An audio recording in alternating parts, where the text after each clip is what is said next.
Warning. I chain smoke and I say fuck a lot. But I accept myself for the way I am. I accept you too. Viewer discretion advised. I'm sure that most of you heard of Naomi CanBull responding to the Mail on Sunday article. I was shocked by this article in Mail on Sunday. I've always said that I'm not a saint, that I am a work in progress, but I will not be held hostage by my past. Naomi CanBull's very rum chums, as a fiery model is unexpectedly honored for her philanthropy. That's a word I notice a lot when dealing with a lot of these people. I'm a full-on rapist, you know? Africans, dyslexics, children, that sort of thing. Passion for Relief is something that came to my mind in 2005. We started with Hurricane Katrina. We've helped the floods in Japan. We've worked with a great association, Save the Children. We worked with Sarah Brown, the former Prime Minister's wife, Gordon Brown's wife. Funny she mentions Gordon Brown. Mystery over Jeffrey Epstein's meeting with Labor Minister. A senior minister in Gordon Brown's government arranged a meeting with convicted pedophile Jeffrey Epstein while he was being held under house arrest at the end of an 18-month jail term. Why were they meeting? White Women Alliance, maternal health, Ebola crisis, the floods in UK. I mean, it goes on. I'm not going to stop, and I won't be undermined or have my team be undermined for all the wonderful and great work and for all the people that have collaborated and supported the cause that Passion for Relief chooses each year. Why would anyone be surprised to hear that you're being honored as a humanitarian? I mean, it was again very disappointing to hear and to see the way they wrote about that. To focus on the negative and say this is a vanity charity. There's no vanity about it. Do you think it's fair to draw you into the Charles Taylor story when you were only a witness? After all, the picture they used clearly shows someone cropped from it. Presume that was President Mandela? The paper does manage to make it clear that you were not aware of Epstein activities. Did you know who he was? Yes, I knew him. I was introduced to him on my 31st birthday by my ex-boyfriend Flavio. He was always front and center at Victoria's Secret shows. Did you suspect what he was doing? No. And what he's done is indefensible. And when I heard of what he'd done, it sickened me to my stomach, just like everybody else. Because I've had my fair share of sexual predators, and thank God that I had good people around me that protected me from this. I mean, right now I stand with the victims. I can't, you know, they're scarred for life. How she has sometimes rubbed shoulders with a hair-raising cast of characters, from Harvey Weinstein to Jeffrey Epstein and Kevin Spacey. I had still not seen that article. I thought she was talking about this article at first. Jeffrey Epstein's teen sex slave appears to attend Naomi CanBull's VIP birthday with pedo and disturbing new pics from August 13th, 2019. This is Naomi CanBull's 31st birthday party with her boyfriend, Flavio Briatore. It's a weird name.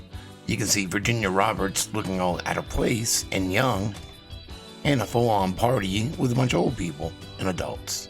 And she seems to be wearing the same pants at the party as she's wearing in this picture with the prince. And from the Epstein docs, page 147, I also met Naomi CanBull at a birthday party of hers on a yacht in the south of France.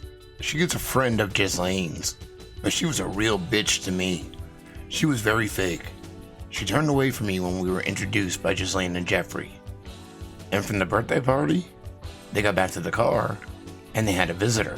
From the Epstein documents, page 729, referring to Naomi CanBull's birthday party. It was a fun bash. The entire crowd sang happy birthday to Naomi, and by the time we got back to the car to retreat for the night, I was giddy from the drinking and dancing all evening.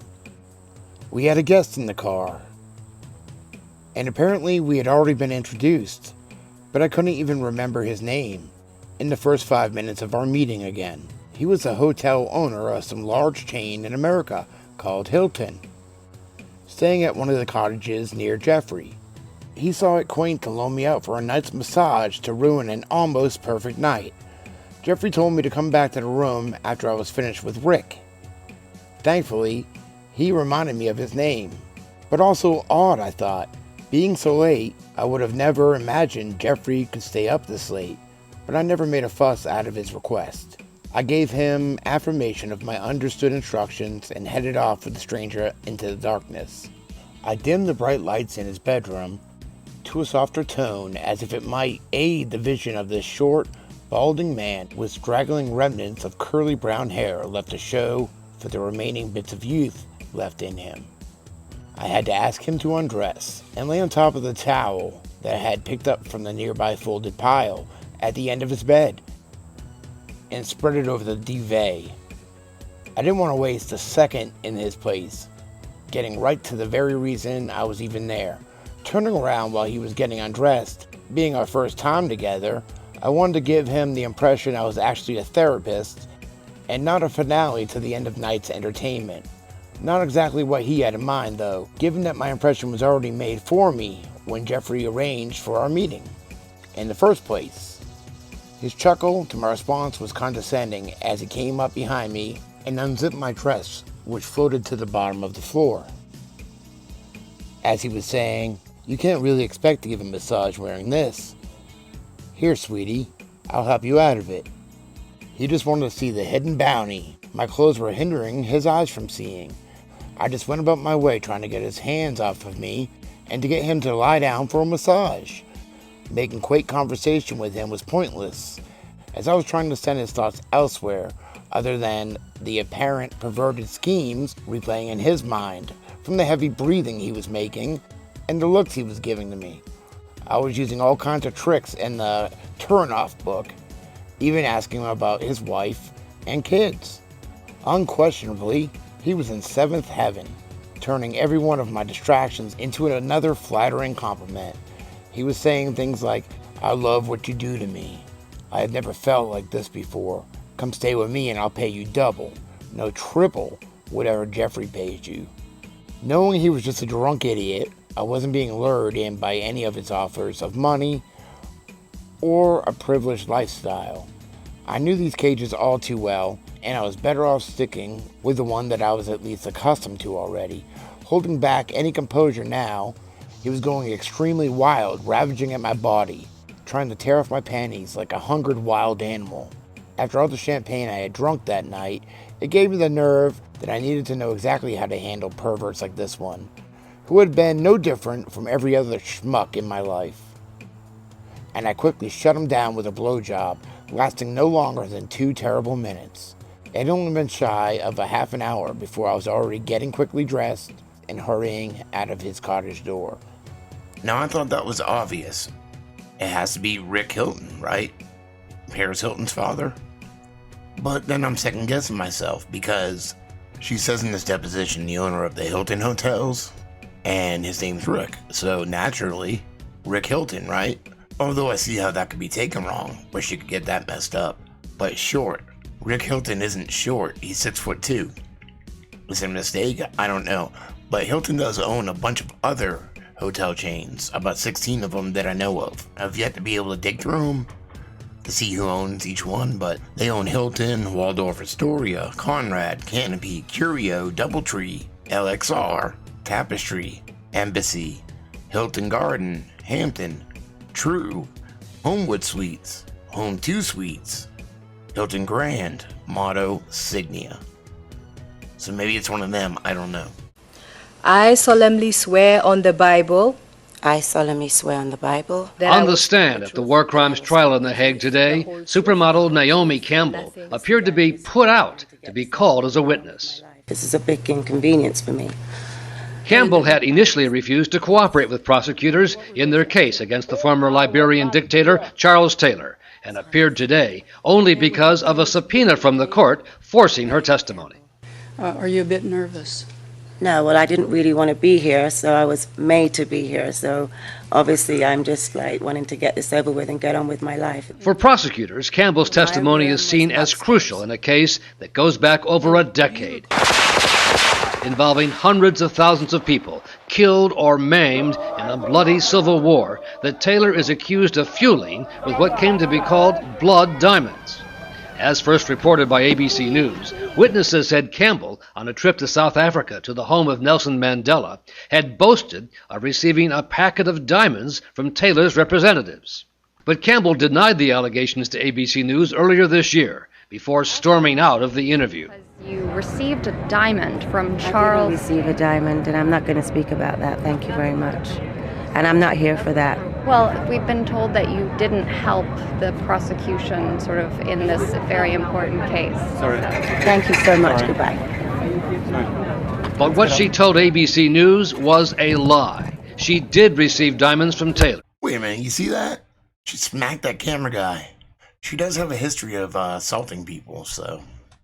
As she acknowledged under oath Did today, anything happen describing a after you went bizarre upstairs? middle-of-the-night scene outside her bedroom. When I was sleeping, I had a knock at my door, and I opened my door, and two men were there and gave me a pouch and said, "A gift for you." Did you ask them who they were? No, I was extremely tired. When they gave me the pouch, I just put it next to my bed and went back to bed. So you're sleeping. You wake up to somebody knocking on your door. You go to the door. Two men. I wouldn't answer the fucking door, but it's none of my business. You answer the door. Two strange men. They hand you a bag. You don't ask who they are. You don't ask what's in the bag or anything. You take the bag, which could be a bomb, drugs, you don't know. You put it next to the bed and you just pass back out. Sounds believable to me. What did you think the stones were? They were kind of dirty looking pebbles. Rabbit turds? They were not, they were dirty, I don't know. When I'm used to seeing diamonds, I'm used to seeing diamonds shiny and in a box, you know. Someone hadn't said they were diamonds, I wouldn't have guessed right away that they were diamonds. But witnesses, including actress and activist Mia Farrow, have given much different testimony. Farrow was there the next morning and says CanBull knew exactly what she had. She said during the night, some men had knocked at her door, and it was representatives of President Charles Taylor, and that they had given her a huge diamond.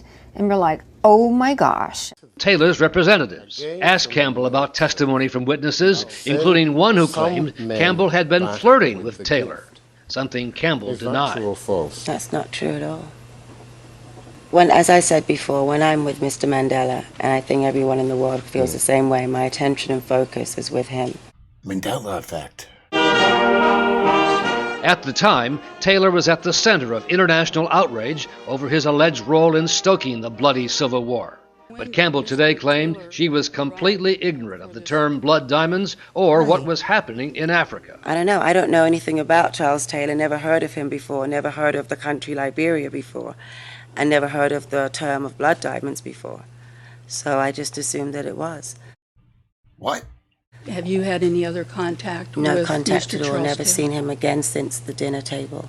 When at breakfast you were told that probably they were diamonds and probably they came from Charles Taylor, did you consider thanking him for the gift to you of these diamonds? I didn't thank him. I just looked for my friend Jeremy Ratcliffe and gave them to him.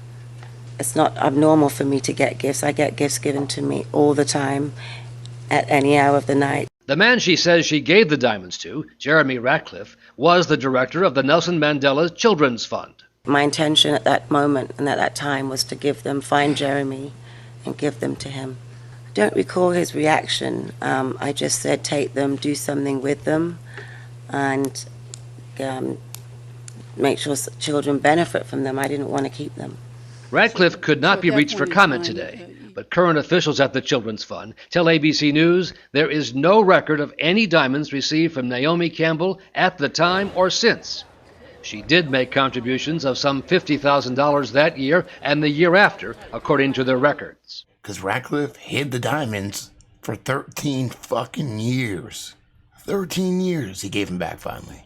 Let's not forget John of God. Has she mentioned anything about seeing John of God, the baby farmer? Because she went and saw him too. Naomi CanBull visited John of God one day in 2015, flying by private plane from Sao Paulo. A photo of the supermodel smiling next to the mystic was posted on Facebook. Her reps didn't answer my queries to why she visited and whether she regrets it.